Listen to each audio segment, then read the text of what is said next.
Good morning. It is Monday. I pray that you had a wonderful weekend. We are continuing this series of stewarding the inheritance, okay? The gifts that God has given you.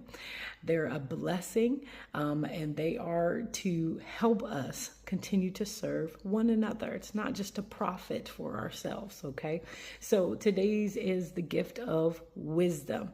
Out of the scripture, James 1:5, it says, if any of you lack wisdom, that means there's no respecter of persons. If any lack wisdom, you should ask God, who gives generously to all without finding fault, and it will be given to you. So God is like, listen, if you need wisdom, ask me. I got it for you. I'm not talking about the wisdom of the world. I'm talking about truth, the wisdom, right, that God has.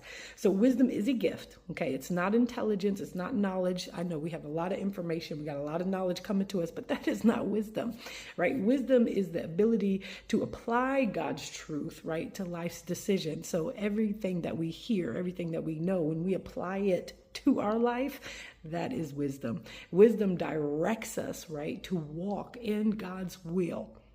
And it helps us to avoid destruction, y'all, because pride goes before destruction, a hold the spirit before a fall. So if we're going to walk in wisdom, right, then that means there's no room for pride, okay? So we know that wisdom was given to King Solomon because he wanted to lead and guide God's people, right, the right direction.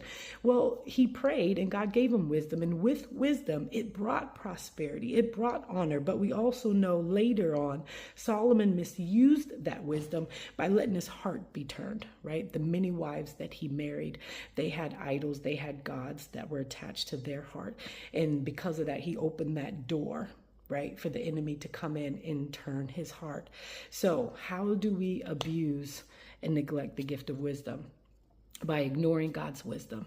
Yeah, ignoring God's wisdom, relying on our own understanding, using wisdom manipulatively, because people can, to control or impress others instead of glorifying God. So knowing the right thing to do, but choosing disobedience is a way that we abuse and we neglect wisdom.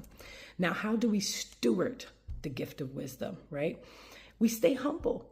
We keep asking God daily for wisdom, right? What did the scripture say? If we lack wisdom, we should ask God, right? James 1:5.